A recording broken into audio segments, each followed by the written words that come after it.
ನಮಸ್ಕಾರ. ನಾವಿರೋದು ಹೀಗೆ ನೋಡಿ, ನಮ್ಮ ಸನಾತನ ಧರ್ಮ ಏನಿದೆಯಲ್ಲ, ಎಲ್ಲೇ ದೇವಸ್ಥಾನ ಇರಲಿ ಶಾಂತವಾದ ಕೇಂದ್ರದಲ್ಲಿ ಮಾತ್ರ ದೇವಸ್ಥಾನ ಇರುವಂಥದ್ದು. ನೀವಿಲ್ಲಿ ಸುತ್ತಲೂ ನೋಡ್ಬೋದು, ಎಲ್ಲ ಶಾಂತವಾದ ಪ್ರದೇಶ. ಇಲ್ಲಿ ವೀರಭದ್ರ ದೇವಸ್ಥಾನ ಇರ್ಬೋದು. ನೀವು ನೋಡ್ತಾ ಇರುವಂಥದ್ದು ಅಲ್ಲೇನು ನೋಡ್ತಾ ಇದ್ದೀರಲ್ಲ, ಅದು ವೀರಭದ್ರ ದೇವಸ್ಥಾನ. ಅದ್ರ ಹಿಂದೆ ಕಾಣುವಂಥದ್ದು ದುರ್ಗಾದೇವಿ ದೇವಸ್ಥಾನ. ಅದೇ ರೀತಿಯಾಗಿ ಮುಂದೆ ತೋರಿಸ್ತೀವಿ, ಬನ್ನಿ ನೋಡೋಣ. ನಾವು ಹತ್ತಿರದಲ್ಲಿ ನೋಡ್ತಾ ಇರುವಂಥದ್ದು ಇದು ವೀರಭದ್ರ ದೇವಸ್ಥಾನ. ವೀರಭದ್ರ ದೇವಸ್ಥಾನದ ಕಾಯಿ ಹೊಡೆಯುವಂಥ ಸ್ಥಳ. ನೀನು ಹಂಗೆ ನೋಡಿ, ನೀವು ಇಲ್ಲಿ ನೋಡ್ತಾ ಇರುವಂಥದ್ದು ಏನಿದೆಯಲ್ಲ, ದುರ್ಗಾದೇವಿ. ದುರ್ಗಾದೇವಿ ಎಲ್ಲ ಕಡೆ ಬಹಳ ಸಿಂಪಲ್ ಆಗಿರ್ತಾಳೆ. ಬಟ್ ನೀವು ಇಲ್ಲಿ ನೋಡ್ಬೋದು, ನೋಡಿ ದುರ್ಗಾದೇವಿ ಏನು ಉಗ್ರವಾಗಿ ಕೂತ್ಕೊಂಡಿರುವಂಥದ್ದು. ಅದೇ ರೀತಿಯಾಗಿ ದುರ್ಗಾದೇವಿ ಪಕ್ಕದಲ್ಲಿ ನಾವೇನು ಇದನ್ನ ನೋಡ್ಬೋದು ಅಂತಂದ್ರೆ, ನೋಡಿ ದಟ್ಟವಾದ ಅರಣ್ಯ. ಈ ದಟ್ಟವಾದ ಅರಣ್ಯದ ಮಧ್ಯ ದುರ್ಗಾದೇವಿ ಕೂತ್ಕೊಂಡಿರುವಂಥದ್ದು. ನಿಮಗೆ ಒಂದು ನಾನು ಹೇಳೋದಕ್ಕೆ ಇಷ್ಟಪಡ್ತೀನಿ, ಏನಂತ ಹೇಳಿದ್ರೆ, ನಮ್ಮ ಹಳ್ಳಿಯಲ್ಲಿ ಎಲ್ಲಾ ಕಡೆನೂ ದುರ್ಗಮ್ಮ, ದುರ್ಗಾದೇವಿ ಅಂತ ಹೆಸರು ಇರುತ್ತೆ. ಈ ಹೆಸರು ಹೇಗ್ ಬಂತು ಅಂತ ಹೇಳೋದಾದ್ರೆ, ದುರ್ಗಾ ಅಂದ್ರೆ ಕೋಟೆ ಅಂತ ಅರ್ಥ. ಉದಾಹರಣೆಗೆ ನಾವು ಚಿತ್ರದುರ್ಗ ಕೋಟೆ, ರಾಯದುರ್ಗ ಕೋಟೆ, ಈ ರೀತಿ ನಾವೇನ್ ಹೇಳ್ತೀವಲ್ಲ, ದುರ್ಗಾ ಅಂದ್ರೆ ಕೋಟೆ.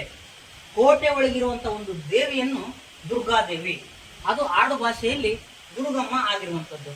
ಪ್ರತಿ ಹಳ್ಳಿಯಲ್ಲಿ ಕೂಡ ನಾವು ಸಹಜವಾಗಿ ದುರ್ಗಮ್ಮನ ನೋಡ್ಬೋದು. ನಂತರ ಇಲ್ಲಿ ಒಂದು ಜರಿ ಹರಿಯುತ್ತೆ, ಅದನ್ನ ನೋಡೋಣ ಬನ್ನಿ.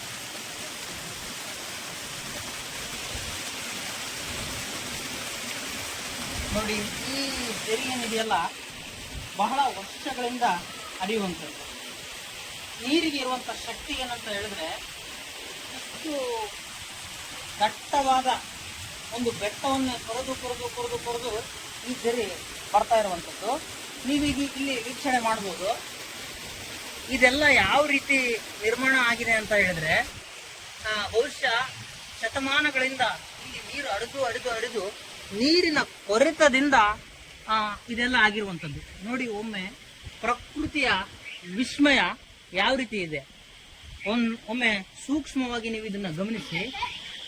ಬಹುಶಃ ಸಂಡೂರಲ್ಲಿ, ಅದು ಹುಬ್ಳಗಂಡಿಯಲ್ಲಿ ಇರುವಂತ ಪ್ರಸಿದ್ಧವಾದ ಸ್ಥಳ ಅಂದ್ರೆ ತಪ್ಪಾಗ್ಲಿಕ್ಕಿಲ್ಲ. ಇದನ್ನು ಒಮ್ಮೆ ಸೂಕ್ಷ್ಮವಾಗಿ ನೋಡಿ, ಇಂಥದನ್ನ ನೀವೆಲ್ಲಿ ನೋಡಿರ್ಲಿಕ್ಕಿಲ್ಲ. ಅದಾದ ನಂತರ ಅದನ್ನು ನೋಡಿ, ಅದು ಕೂಡ ಯಾವ ರೀತಿ ನಿರ್ಮಾಣವಾಗಿದೆ, ಪ್ರಕೃತಿಯ ಒಂದು ಸೃಷ್ಟಿ ಅನ್ನೋದು ಯಾವ ರೀತಿ ಇರುತ್ತೆ ಅಂತೇಳಿ ನೀವು ಗಮನಿಸ್ಬೋದು. ನಂತರ ಇಲ್ಲೊಂದಿದೆ, ಇದನ್ನು ನೋಡಿ. ಈ ಮೂರರ ಮಧ್ಯ ದುರ್ಗಾದೇವಿ ಕೂತಿರುವಂಥದ್ದು. ಈ ಆದಿಶಕ್ತಿಗೆ ಇಲ್ಲೇ ಸ್ಥಳ ಇದೆ ಅನ್ನೋದಾದ್ರೆ ಇದು ಅದ್ಭುತ ಅಲ್ಲದೆ ಬೇರೇನು ಅಲ್ಲ ಅನ್ನೋದೇ ನನ್ನ ಅನಿಸಿಕೆ. ಈ ಸಹಜವಾಗಿ ಇಲ್ಲಿ ಹುಬ್ಳಗಂಡಿಯ ಸ್ಥಳೀಯ ಜನ ಹೇಳುವಂಥದ್ದು ಏನಂತ ಹೇಳಿದ್ರೆ, ಈ ದುರ್ಗಾದೇವಿಯ ಅಣ್ಣ ವೀರಭದ್ರ ಅಂತೇಳಿ. ಹಂಗಾಗಿ ಅಣ್ಣ ಮತ್ತೆ ತಂಗಿ ಒಂದೇ ಹತ್ರ ಇದ್ದಾರೆ ಅನ್ನೋದು ಪ್ರತೀತಿ. ನಮಸ್ಕಾರ. ನಿಮ್ಗೇನಾದ್ರೂ ಇಷ್ಟ ಆದ್ರೆ ಈ ವಿಡಿಯೋ ಲೈಕ್ ಮಾಡಿ, ಸಬ್ಸ್ಕ್ರೈಬ್ ಮಾಡಿ. ಮತ್ತೊಮ್ಮೆ ನಮಸ್ಕಾರ.